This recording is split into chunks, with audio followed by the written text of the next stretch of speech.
CG board कक्षा 10वीं के विद्यार्थियों को गणित सब्जेक्ट के बहुत ही महत्वपूर्ण प्रश्न बताने वाला हूँ। और ये जो प्रश्न है ये अध्याय 8 से है। मैंने 1 से लेके 7 तक के महत्वपूर्ण प्रश्न बता दिया है। वो सारे प्रश्न, जो प्रश्न मैं बता रहा हूँ, वहीं से आपको वार्षिक पेपर में क्वेश्चन देखने को मिलेगा। तो आप लोग अच्छे से तैयारी करना। तो चलो मैं आपको बताता हूँ। तो ये अध्याय 8 है। अध्याय 8 में बैंकिंग एवं कराधान दिया हुआ है।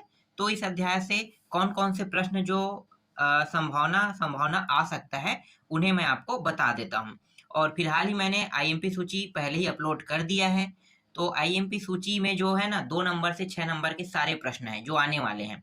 बचा था 1 नंबर का, तो 1 नंबर के बारे में अभी मैं आपको जानकारी देने वाला हूँ। तो देखो, यहाँ पे है एक निश्चित समय। हाँ, और एक चीज़ और बता देता हूँ कि आप लोगों का टाइम टेबल आ चुका है।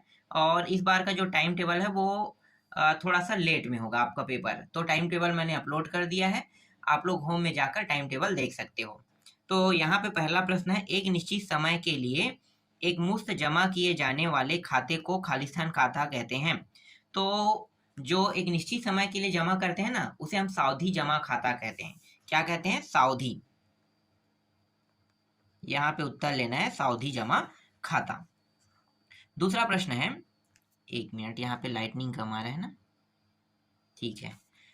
आवर्ती जमा खाता में समय 2 वर्ष हो तो मासिक किस्तों की संख्या खालिस्तान होगी।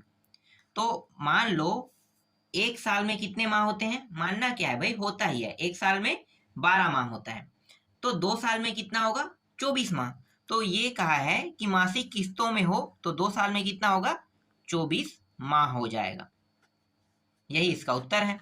तीसरा, यदि सावधि जमा खाता में ब्याज की गणना तिमाही हो तो वार्षिक ब्याज की दर होगी।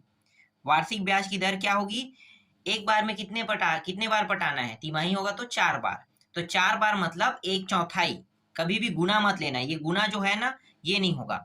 ठीक है, क्या होगा? 1/4 होगा। मैं बताऊंगा किस कंडीशन में ये गुना भी होता है। ठीक है, तो अभी तो हमें उत्तर लेना है 1/4 लेना है। सावधि जमा खाता में आवर्ती जमा खाता की तुलना में ब्याज की राशि होती है समान। सावधि मतलब फिक्स डिपॉजिट, आवर्ती मतलब आरडी। ठीक है, तो आरडी और एफडी, तो इसमें ब्याज में ना कोई भी अंतर नहीं होता है। सिर्फ ना थोड़ा सा अंतर ये होता है कि सावधि जमा खाता में हम एक बार जमा कर देते हैं, एक बार पूरा का पूरा पैसा, जैसे 3 लाख 4 लाख, उसे 3 साल बाद निकालेंगे। लेकिन जो आवर्ती जमा खाता है उसमें क्या करते हैं, एक साथ पैसा जमा नहीं करते। जैसे इस महीने 10,000, फिर अगले 10,000, फिर 10,000, ऐसे करके 3 लाख को 3 साल तक के जमा करते हैं। तो इसमें क्या है, ब्याज की जो राशि है वो सेम टू सेम रहता है, साथ उसमें भी मिलेगा साथ इसमें भी।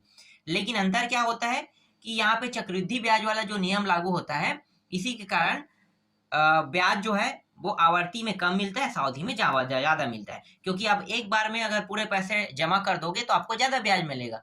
लेकिन आप धीरे धीरे करोगे तो 3 सालों तक जमा करोगे तो लंबा टाइम लगेगा ना 3 लाख होने पे। इसीलिए आवर्ती में कम मिलता है, सावधि में जमा मिलता है, ज्यादा मिलता है। इसके बाद देखो, आयकर हेतु आयकर विभाग द्वारा किसी व्यक्ति को प्रदान किए गए खाता संख्या, इसे हम पैन कार्ड बोलते हैं।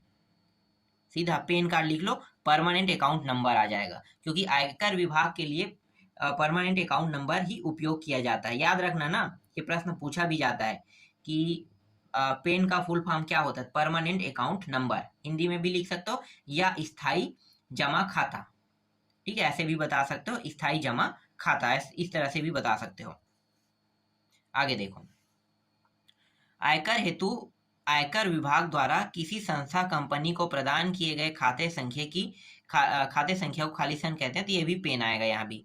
ठीक है, परमानेंट अकाउंट नंबर ही उसे भी कहते हैं। आयकर विभाग के द्वारा एक ही खाता जारी करता है, उसे हम पैन कार्ड कहते हैं। ठीक है, वही खाता है उसका। पैन कार्ड के थ्रू ही हम आयकर टैक्स पटाते हैं। तो इसीलिए पैन कार्ड ही क्या होगा? आयकर विभाग का खाता होगा। चलो आगे दिखाता हूं। उसके बाद देखो यहाँ पे है, 1 मिनट मैं इसे जूम कर लेता हूँ जिससे ना अच्छे से दिखाई दे। देखो यहाँ पे क्या है, सावधि खाता में परिपक्वता मूल्य ज्ञात करने का सूत्र क्या होगा? ज्ञात करने का सूत्र, तो उत्तर क्या लेना है यहाँ पे? उत्तर आपको लेना है, देखो, A बराबर P 1 + R/100 N, ये रहेगा। ठीक है, तो इसको आपको क्या करना है? टिक कर देना है। दूसरा देखो, आवर्ती खाता में ब्याज की गणना हेतु प्रयुक्त सूत्र। तो आवर्ती खाता में ब्याज की गणना हेतु सूत्र P गुणित ये ठीक है, ये होता है P गुणित R अपान 100 1/12 और n प्लस 1/2 ये होगा।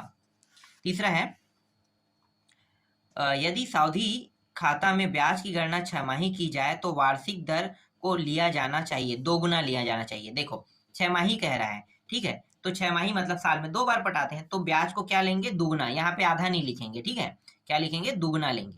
यहाँ पे बोलने के तरीकों में ही अंतर है।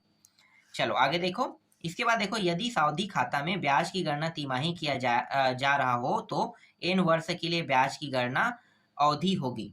ठीक है, तो n वर्ष के लिए ब्याज की गणना अवधि होगी, तो यहाँ पे 4n, ठीक है, क्योंकि तिमाही करेगा तो तिमाही मतलब एक साल में 4 बार पटा रहा है, तो 4n हो जाएगा, ठीक है, तो 4n आ जाएगा। तो मैं आपको दिखा देता हूँ, यहाँ पे देखो 4n है। इसी तरह से देय आयकर 2000 पर शिक्षा उपकर 3% की दर से होगा। तो उत्तर क्या लेना है, 3% की दर से होगा, तो 3% इसमें निकाल लेते हैं, मतलब 60, ठीक है, 60 रुपया, तो ये आ जाएगा। 1 मिनट और, साफ कैमरा क्यों साफ नहीं आ रहा है। चलो नेक्स्ट देखते हैं, ये सब लाइटनिंग का होगा, कैमरा साफ नहीं आ रहा है। हाँ आगे देखो, यदि सावधि, एक सेकंड, कौन सा ये है ना, छठवां, यदि सावधि जमा खाता में ब्याज की गणना छमाही आधार पर की जाती है तो वार्षिक दर को किया जाना चाहिए। वार्षिक दर को क्या किया जाना चाहिए, आधा किया जाना चाहिए। देखो यहाँ पे क्या है, यहाँ पे सावधि जमा खाता में ब्याज की गणना अगर छमाही आधार पर की जाती है तो वर्ष में कितने बार मतलब वार्षिक दर को किया जाना चाहिए, क्या किया जाना चाहिए, वार्षिक दर को आधा किया जाना चाहिए कह रहा है। ठीक है, आगे देखते हैं।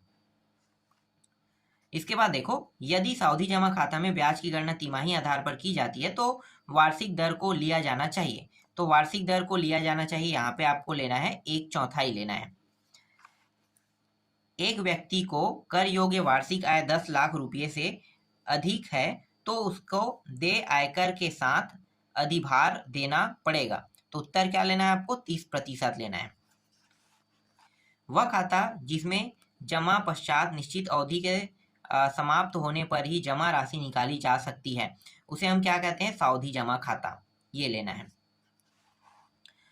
यहाँ पे कुछ रिक्त स्थान के प्रश्न भी हैं, तो रिक्त स्थान में देखते हैं 1 अप्रैल से 31 मार्च तक की अवधि जिसमें समस्त प्रकार के आय पर आयकर देना होता है को खालिस्तान कहते हैं। तो उत्तर क्या कहोगे, वित्तीय वर्ष कहोगे। एक साल मतलब 1 अप्रैल से 31 मार्च मतलब वित्तीय वर्ष कहते हैं इसे।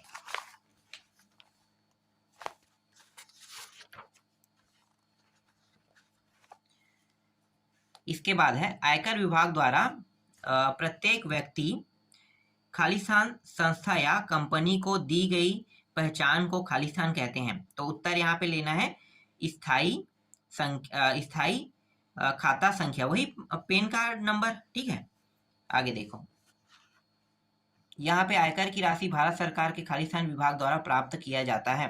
तो यहाँ पे आपको क्या लेना है, आयकर विभाग द्वारा प्राप्त किया जाता है, यहाँ पे आयकर लेना है तीसरा में। चौथा क्या है, खालिस्तान जमा खाता किसी निश्चित अवधि के लिए होता है। तो उत्तर क्या लेना है, सावधि और आवर्ती दोनों खाता आ जाएगा। जिस राशि पर ब्याज की गणना की जाती है उसे हम क्या कहते हैं, उसे मूलधन कहते हैं, यहाँ पे मूलधन आ जाएगा। शिक्षा उपकर खालिस्तान की राशि पर लगाया जाता है। तो उत्तर क्या लेना है, देय राशि पर, ठीक है। बैंकों में खाता खोलने के लिए खालिस्तान संख्या अनिवार्य है। तो स्थायी खाता संख्या मतलब पैन कार्ड नंबर अनिवार्य कह रहा है। यदि बैंक में एक निश्चित समय के लिए एक मुफ्त राशि जमा की जाए तो उसे क्या कहते हैं, उसे सावधि जमा खाता कहते हैं। किसी व्यक्ति के सभी साधनों से प्राप्त आय पर जो कर लगता है उसे क्या कहते हैं, उसे हम कहते हैं आयकर कहते हैं, यहाँ पे आयकर लेना है।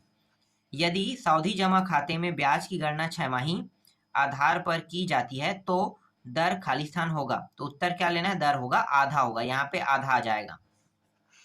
11वां प्रश्न है, यदि सावधि जमा खाता में ब्याज की गणना तिमाही आधार पर की जाती है तो तो दर प्रतिशत होगा, तो 1/4 होगा। क्या लेना है, 1/4। इसके बाद देखो सत्य असत्य पे आते हैं, तो सत्य असत्य वाला प्रश्न देखते हैं। यदि ब्याज की गणना छमाही के आधार पर की जाए तो गणना में दर दुगनी एवं समय आधा कर लिया जाता है। तो यहाँ पे असत्य लेना है, ये कथन असत्य है। चक्रवृद्धि ब्याज में मूलधन हमेशा बढ़ता रहता है, ये सत्य है। साधारण ब्याज और चक्रवृद्धि ब्याज की दर ऋणात्मक होती है, क्या ये सत्य है? यह सत्य है। शिक्षा उपकर कुल देय आयकर पर लगता है, ये सत्य है। सेवा अप्रत्यक्ष कर है, ये गलत है, प्रत्यक्ष कर है। ठीक है। जिस राशि पर ब्याज की गणना की जाती है उसे मूलधन कहते हैं, तो ये सत्य है। जिस राशि पर ब्याज की गणना की जाती है उसे मिश्र धन कहते हैं, यह सत्य है। आवर्ती जमा खाता में ब्याज की दर बचत खाता से अधिक होता है, तो ये सत्य है।